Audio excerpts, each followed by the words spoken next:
A former ballet dancer from Canterbury who had her heel amputated is warning other diabetes sufferers to make sure their limbs are properly checked for infection in hospital. 49-year-old Fiona King was diagnosed with type 1 diabetes at the age of 19, but still pursued a career as a classical ballet dancer.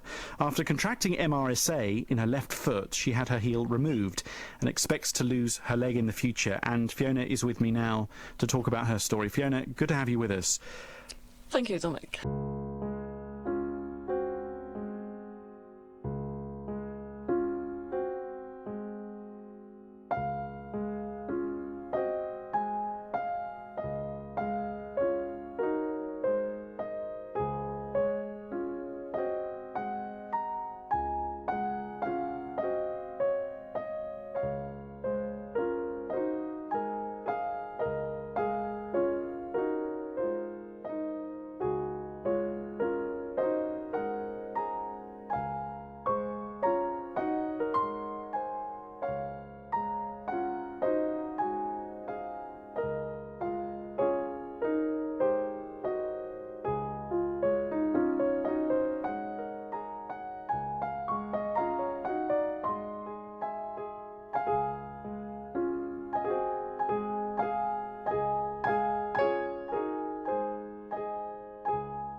Like a lot of little girls, I was sent off to ballet classes when I was quite young, about 3, and I absolutely loved it from the moment I started.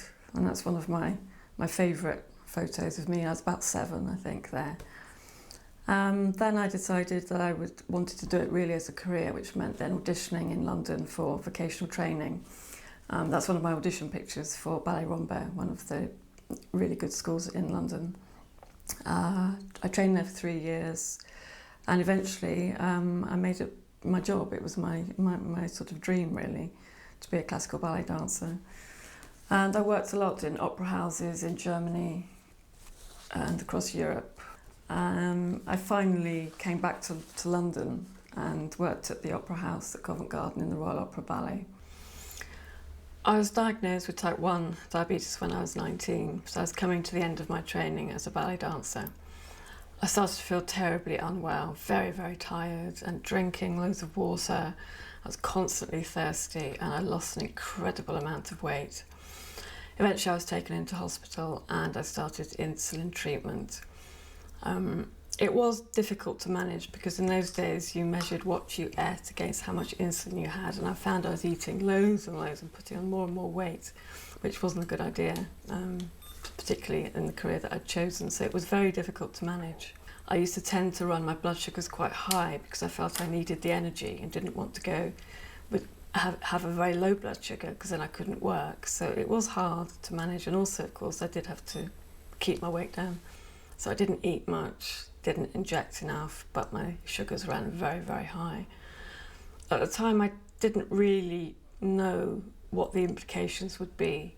It wasn't really spelt out to me in a lot of detail at the time that the complications are actually very, very serious and can affect particularly your eyes, your kidneys and your feet.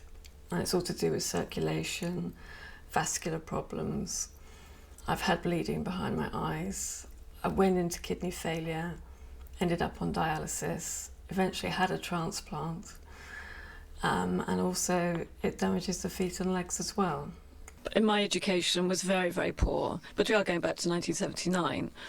And if I'd been made aware, really aware, quite graphically, of what the problems can be, and have it really forced down me that unless you really take care when you're young, you will suffer a complication, whether it's blindness, kidney failure or an amputation. And that message is not strong enough. It's not given across to, well, the members of the public and certainly young diabetics. And that's really what I'm campaigning for. I'd been diabetic for about 15 years when I started to notice problems with my feet and legs. Started off with tingling, burning, excruciating pain, and then complete numbness. And I was told that it was diabetic neuropathy, which basically is nerve damage. it can lead to severe complications, because with no feeling in your legs, you're very prone to damaging the limb. And this can then lead to infections. And I didn't realise at the time that diabetics are very prone to infections. What happened to you in hospital? Take us from going in to what happened next. Well, I went in basically because I had some hard skin on my heel. This is about this time last year. And during the removal of the hard skin, I got a hospital infection. And basically what happened was, over the period of about 6 weeks, I just watched my foot just disintegrate. And then eventually, after I had a lot of surgery, I was in hospital for about 4 months. So since then, basically, I've been trying to get my mobility back.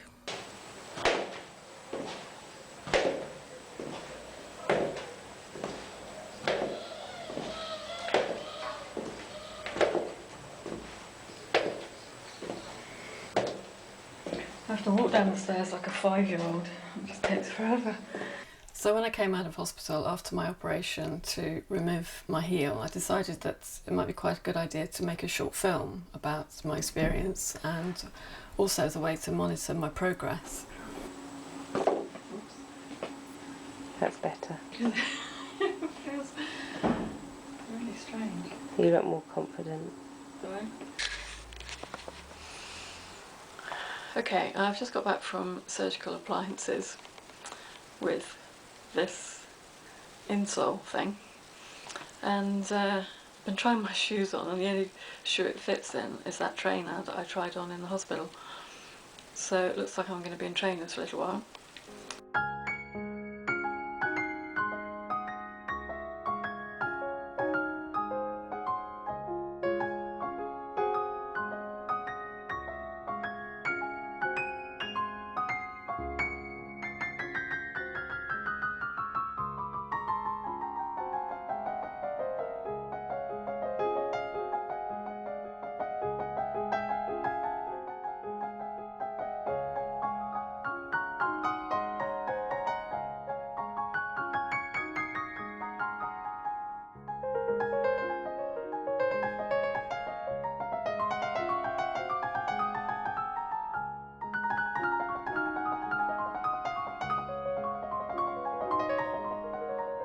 So, I mean, I'm very lucky that I still have my foot, but even losing the heel has affected my mobility tremendously. I find it obviously very difficult to balance. The balance is gone. Stairs are really difficult. Walking long distances, I can't do it anymore. I have to keep stopping. Travelling, I have to plan everything in advance to know how far I have to walk, how many stairs there are, if there's a lift available, if I can travel part of the way by car. I'm actually registered disabled now, and I do drive, but with a hand control. Obviously things like exercise or running or anything like that are completely out of the question. So yeah, it's had quite a devastating effect on my life, and my life changed completely. Problem is, it sticks out at such a funny angle at the moment. I'm hoping with physiotherapy that might sort itself out, because at the moment it's completely out of line with my knee. That's why I'm sort of collapsing when I walk.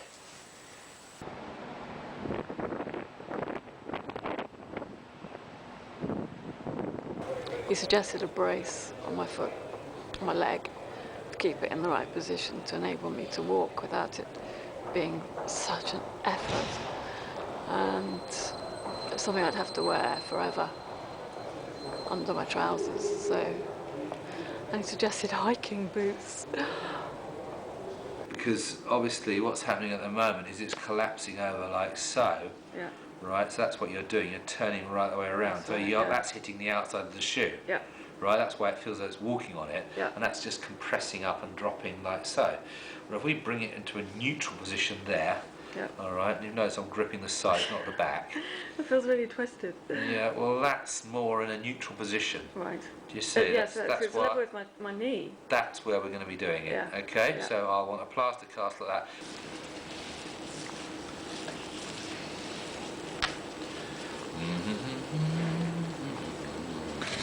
Well, I've just had my fitting for the leg brace, and that's really the final option now. So I've got to wait 3 weeks till I get it back. And the other option is an amputation. And basically I have to tell them when I'm ready to do it, or to have it done. And at the moment it's just not an option. So we'll see. Okay, here we go. Your ankle does look naughty, doesn't it? It's swollen and it hurts underneath. I feel like I'm walking on a marble. So he pops in, okay? Right. And then we've got to lace it up. It's quite soft, isn't it? It's not too... I've discovered that the ferociously hard ones don't actually do the job. In terms of what, flexibility-wise? Yeah, I mean, people can't wear them. You know, Oh, really? it's all very well us doing a thing, but yeah, just... I was invited by Diabetes UK to travel to the O2 in London, in Greenwich, to take part in their campaign for better foot care awareness for diabetics and also for the general public as well. I was a little bit daunted about it. The first thing was the journey, and I was slightly apprehensive because I wasn't sure what I was going to be facing. I knew that they'd invited about 100 amputees together for a press conference and a publicity photo, and I'd never actually met someone who'd had an amputation, so I really wasn't sure what I was going to see when I got there.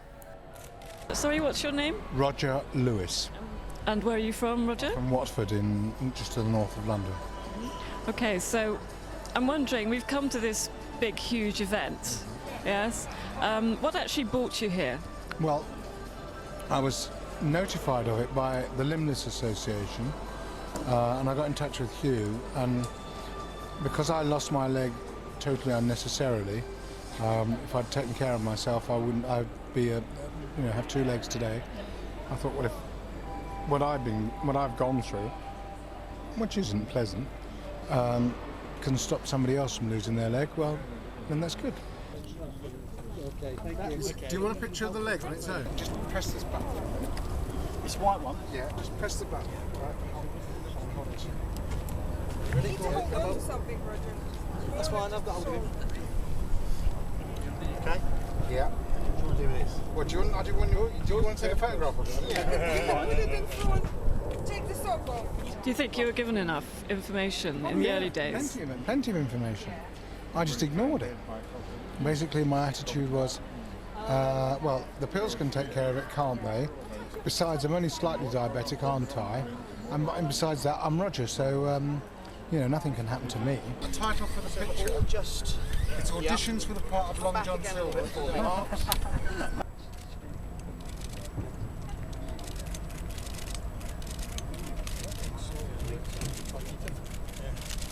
Yes, it is.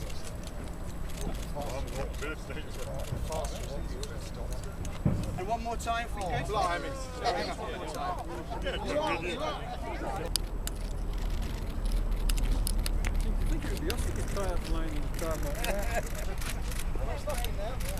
That's great, thank you. Roger, you mentioned that you didn't look after yourself. In what respect did you not look after yourself?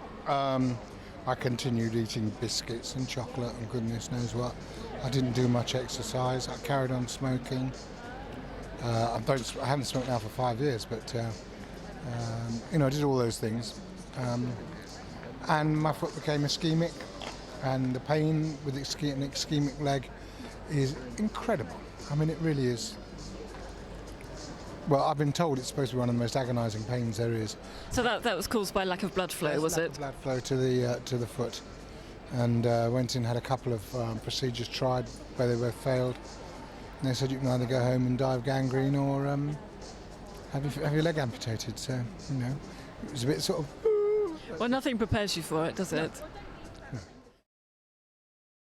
I've just got back from the O2, and apart from being absolutely exhausted, it was quite a sort of moving experience in a way, because I met people in a similar situation to me and people in a much worse situation than me. For example, Roger, who was talking to me about losing his leg. And in some ways, we're quite similar You know, you think you're infallible. You know, I'm Roger, it will never happen to me. Well, I'm fit and healthy, it will never happen to me. But of course it did.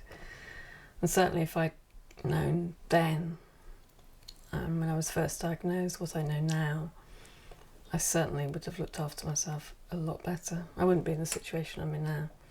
And the truth is that every single time your blood sugar rises, you are doing damage. And for the most part, it's irreversible damage. So I was quite shocked as well, seeing people without their limbs, and the fact that that could still happen to me was actually very frightening.